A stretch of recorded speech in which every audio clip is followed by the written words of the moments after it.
Accusé d'incitation à la haine ethnique, Martin Fayoulou invité à se rendre à la police, le lundi 6 mai. Peut-être un début de nuage dans le ciel de la Mouka. Sa superstar à la présidentielle du 30 décembre 2018, Martin Fayoulou, est attendu ce lundi 6 mai dans les locaux de la Coordination nationale de la police judiciaire, ex-casier judiciaire, situé sur l'avenue Calémie à Gombe. Une invitation du commissaire général adjoint chargé de cette structure lui a été lancée depuis hier. Déjà, peu avant le crépuscule, la nouvelle a fait le buzz sur les réseaux sociaux qui ont par la suite explosé. Chaque internaute y est allé de sa supputation. D'autres, sans la moindre réserve d'usage, sont même allés jusqu'à parler de l'arrestation de Martin Fayoulou. Bien pire, d'autres encore ont soutenu que le commandant en chef de la Mouka au front des opérations de la vérité des urnes serait potentiellement candidat à la Cour pénale internationale, CPI. Preuve qu'on ignore encore les raisons de l'invitation du commissaire général adjoint chargé de la police judiciaire adressée à Martin Fayoulou. Toutefois, nombreux ont été des internautes qui le sont encore, qui ont trouvé des ramifications entre le meeting de Martin Fayoulou, dimanche 28 avril dernier, place Sainte-Thérèse-Angély, et cette action protocolaire de la police judiciaire. Spéculation, tout pourrait y ressembler, dès lors que personne, au stade actuel de la situation, ne saurait prétendre lire comme dans une boule de cristal, la pensée du commissaire général adjoint chargé de la police judiciaire. Quoi qu'il en soit, les friands du sensationnel devraient se garder d'alimenter de l'électrochoc, tant qu'il ne s'agit encore que d'une simple invitation. À partir du moment où les propos de Martin Fayoulou devant la foule de ses militants Angély a suscité des réactions virulentes des partisans pro-Félix Tshisekedi, normal que les instances compétentes se saisissent de cette clameur publique pour de plus amples renseignements. Dans la foulée des réactions des partisans de Cap pour le changement, plateforme chère à l'actuel chef de l'État Félix Tshisekedi, Martin Fayoulou a été l'objet d'une plainte de Jean-Claude Ngoyi et consorts, adressée lundi 29 avril dernier au procureur général près la Cour de cassation. Les auteurs de cette initiative accusent le candidat autoproclamé véritable vainqueur de la présidentielle du 30 décembre dernier, de crimes de génocide et crimes contre l'humanité, considérés comme atteinte aux droits garantis. Aux crimes de génocide et crimes contre l'humanité, Jean-Claude Ngoyi et consorts formulent plusieurs autres griefs à charge de Martin Fayoulou, à savoir, l'incitation à la haine ethnique, le massacre des Balouba et le pillage. Toujours dans cette forêt de réactions de cache à la grande harangue de Martin Fayoulou, Tryphon Kinkiei, cadre de cette plateforme, y était allé avec beaucoup de finesse. Dans une déclaration publique faite lundi 29 avril, il rappelait la disposition de l'article 65 de la Constitution qui, en son alinéa 2, stipule toute tentative de renversement du régime constitutionnel constitue une infraction imprescriptible contre la nation et l'État. Elle est punie conformément à la loi. Nous sommes au Congo en démocratie et jamais un homme comme Félix-Antoine Tshisekedi Tshilombo qui s'est battu aux côtés de son père des années durant, ne prendra un acte quelconque pour restreindre le champ de la liberté de mouvement, de manifestation, d'expression, reprend Cash dans sa déclaration su-évoquée. Cependant, cette même plateforme nuance, en attirant l'attention de quiconque sur le fait que même si le président de la République n'entend nullement donner ordre aux forces de sécurité pour gazer quiconque, comme on l'a vu parfois dans le pays dans un passé récent, il existe des lois et des magistrats au Congo. À ce propos, Tryphon Kinkiei rappelait que même là aussi, le président de la République a été très clair, s'il n'entend pas intervenir dans l'administration de la justice de faire son travail, et comme magistrat suprême, il ne donnera ordre à quiconque de mettre en prison un juge qui appliquerait la loi dans sa rigueur, rappelait Cash dans sa déclaration, avant de conclure que quiconque sera pris en train d'enfreindre la loi, se verra bien sûr appliquer la loi dans toute sa rigueur. Rappelons que lors de son dernier meeting à la place Sainte-Thérèse, Martin Fayoulou avait, entre autres, demandé à l'actuel chef de l'État de démissionner, avant d'annoncer la grande mobilisation de la population pour revendiquer la vérité des urnes. La réplique est à la hauteur des propos. Les récentes déclarations de Martin Fayoulou ne sont pas passées inaperçues dans les oreilles de l'UDPS. Et cette adresse du président ad interim aux militants vient clarifier les choses. Pour Jean-Marc Kabound, il est hors de question que Félix Tshisekedi démissionne et l'UDPS est déterminé à faire face à quiconque qui s'opposera au chef de l'État et à son mandat. Nous avons dit ceci. Tokozala na pouvoir ya ko régler mutu compte te. L'UDPS ne va à aucun cas se livrer au règlement des comptes et à la chasse aux sorcières. Nous savons qu'il y a un groupe de gens qui vilipendent notre président de la République à longueur de journée. Mais à l'UDPS, nous sommes déterminés à faire échec à ces gens pour que le mandat du chef de l'État porte ses fruits.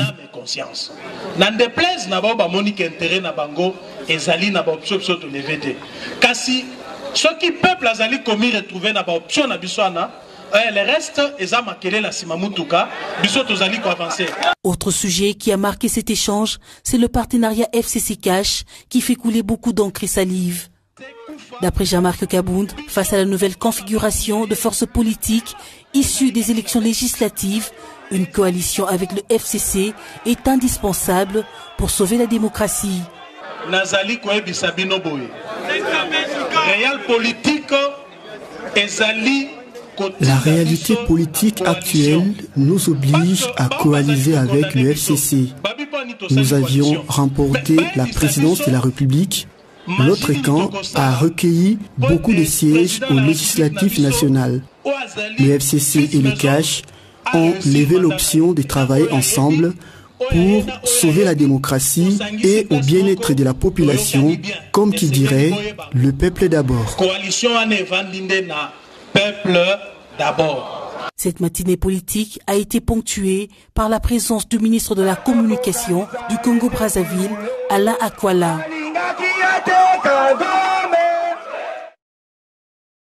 La présidence fait un dépassement budgétaire de 120% au premier trimestre 2019.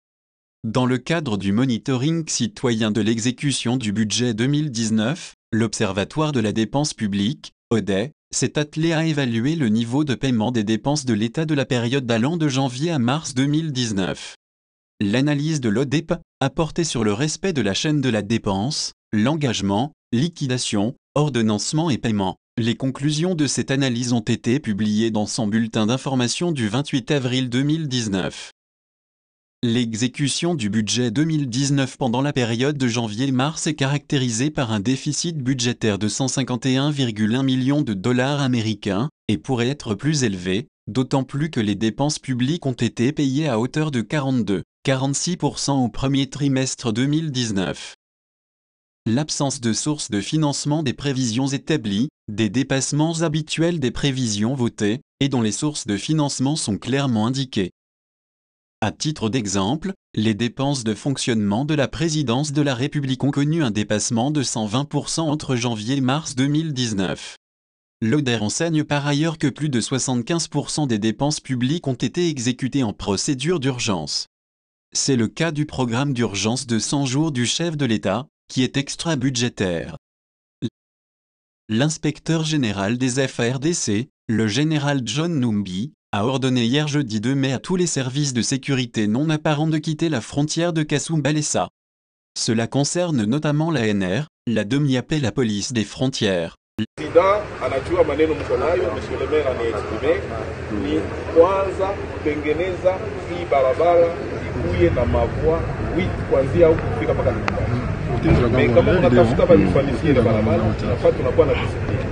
Voilà pourquoi est-ce que le président nasema turudishe ma service 4 bule. Ile ma service 4 njo iko mu ordonnance yenye ilisinye président ya kulimite ma service 4. Hapana ki ma service musululu juu ya kucreate trakaseri. Ni ile milikuwa kwambia bote arme, police, bote bale balikuwa beko natumika huku kuondoka leo. Bote bataondoka huku kutabakia hapa kama service yenye na usika na ile j'aime le Congo, j'aime le Congo, j'aime le Congo, j'aime le Congo, moi j'aime le Congo. Espoir Ngalukié, bonjour, militant de la Lucha. Vous êtes ici en sit-in au niveau de la maison de télécommunication RTL. On peut savoir pourquoi? Nous sommes en sit-in ici chez RTL pour principalement 3 ou 4 revendications. La première, c'est pour dénoncer la médiocrité des services de RTL. Nous sommes en train de leur demander de nous donner les services de qualité. La deuxième demande, c'est de leur demander de diminuer leurs prix. RTL est dans dans une dizaine de pays africains, mais c'est seulement au Congo où ils sont extrêmement chers. Et aussi, nous sommes en train de leur demander. Nous sommes dans une région où se passe beaucoup de kidnapping. Nous sommes en train de les exiger, comme les kidnappeurs passent par RTL Money pour demander, pour rançonner la population, que RTL puisse géolocaliser ces kidnappeurs et les dénoncer à la justice congolaise. Alors, on sait que plusieurs actions ont été organisées dans plusieurs villes avec les mêmes objectifs, mais jusqu'à présent, que comptez-vous obtenir aujourd'hui? Alors, nous ne sommes pas là pour que ça soit hic nous, mais jusqu'à ce que nous allons obtenir notre gain de cause. Notre RTL puisse diminuer ses prix. Notre deuxième gain de cause, c'est que RTL puisse améliorer ses services qui sont très médiocres et que RTL puisse collaborer avec les services de sécurité de notre pays et la justice de notre pays afin de dénoncer les kidnappeurs. Parce que tous ceux-là qui kidnappent, tous ceux-là qui passent par RTL Money, RTL est capable de les trouver là où ils sont et les dénoncer à la justice. Aussi longtemps que RTL ne le fera pas, ça veut dire tacitement RTL collabore avec ces gens-là. Nous n'avons pas seulement RTL comme réseau de télécommunications, ils sont nombreux, il y a Vodacom, Orange et autres. Pourquoi seulement chez RTL que vous faites un sit-in? RTL, c'est le réseau le plus utilisé à Goma. Et nous sommes à Goma. Et RTL, c'est le seul réseau qui a un service très médiocre. Très cher, mais très médiocre. Et jusque-là, nous n'allons pas nous arrêter à RTL seulement. Nous allons aller à d'autres maisons de télécommunications. Mais nous commençons par RTL à Goma, parce que leur deuxième bureau du pays se trouve à Goma. Et si gain de cause n'est pas retrouvé, qu'est-ce que vous comptez faire? Nous allons continuer notre lutte jusqu'à ce que nous allons obtenir notre gain de cause. Aujourd'hui, c'est juste un départ à Goma. Prochainement, nous allons venir pour leur donner leur carte SIM s'ils n'améliorent pas leur service. Et aussi, nous allons passer nuit et jour ici jusqu'à ce qu'ils vont améliorer les services. Pensez-vous que la population va se joindre à vous? Parce que elle est victime aussi, cette population. Oui, en fait, nous faisons partie de la population. Nous n'avons pas besoin d'un mandat de X ou Y. Parce que nous sommes la population, nous faisons partie de la population. Et nous pensons que ceux-là qui ne sont pas militants de la lucha vont aussi se joindre à nous. Comme ils sont en train de le faire sur les médias sociaux. Ce nouveau régime. Nous ne profitons pas. C'est notre droit en fait. Mais un droit qui était violé à un moment donné. Mais nous n'en avons pas à dire bravo à celui qui nous a donné. Parce que c'est notre droit qu'il est en train de nous donner. Et c'est juste une coïncidence. Merci.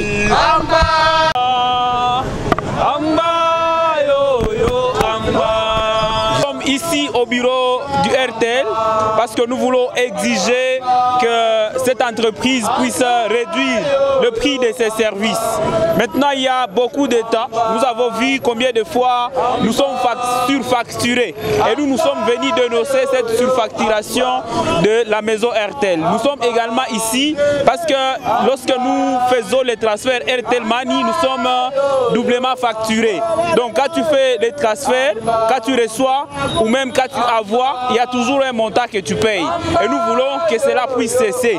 Nous voulons aussi demander l'amélioration des qualités des services de l'entreprise RTL, mais également de toutes les autres entreprises, notamment Vodacom et Orange. Parce que nous sommes au Congo, nous avons droit à l'information, mais chaque fois que tu veux naviguer, tu as des difficultés parce que la connexion n'est pas bonne. Et nous sommes ici pour manifester, nous sommes à sit-in et ça va faire beaucoup de temps que nous serons ici pour exiger que RTL puisse répondre à toutes ces questions.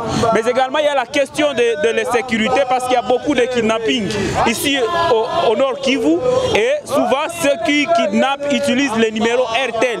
Mais nous nous demandons pourquoi RTL n'est pas capable d'identifier ces gens, d'identifier ces malfrats et de les remettre entre les services de sécurité du Congo pour que ce système de kidnapping puisse finir. Et donc nous sommes aussi en train d'exiger que RTL puisse utiliser sa technologie pour identifier tous les criminels, tous les kidnappeurs qui sont au niveau du Nord Kivu.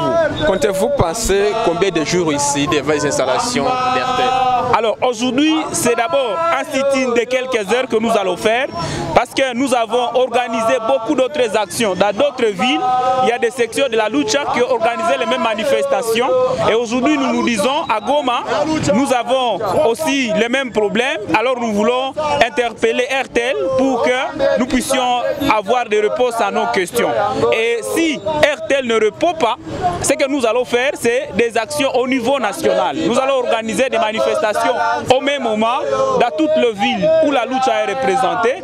Et ça va être des sit-in de nuit et de jour pour exiger que les services de toutes ces entreprises de télécommunications puissent être améliorés, mais également que le prix de leurs services puisse être réduit. Vous profitez du nouveau régime pour qu'il puisse vous accompagner en fait de démanteler ces réseaux que vous fustigez aujourd'hui? Évidemment, parce qu'il y a beaucoup de problèmes qui sont liés à la communication au Congo.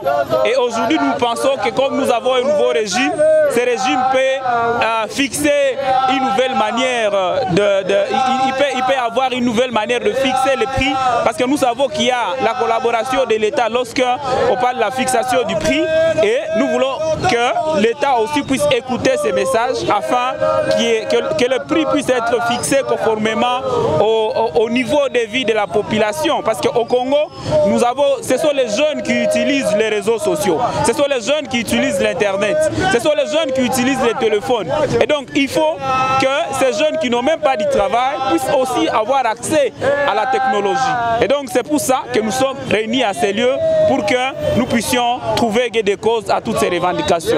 Ne voyez-vous pas que votre marche n'aura pas d'impact, puisque RTL c'est un service commercial qui n'oblige un service, une entreprise, quand elle est installée dans un pays, elle doit se conformer aux lois et aux règles de ce pays.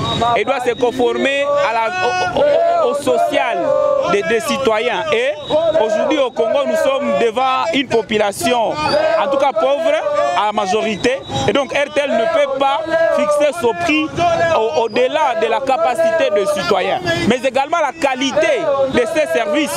Nous pensons que la qualité des services de RTL n'est pas bonne. Et cela doit être amélioré le plus tôt possible. Et même dans la surfacturation ou même les doubles paiements, quand tu fais un transfert monétaire, cela aussi est un problème sérieux. Et c'est pour ça que nous sommes réunis pour que tous ces problèmes puissent trouver solution. Merci.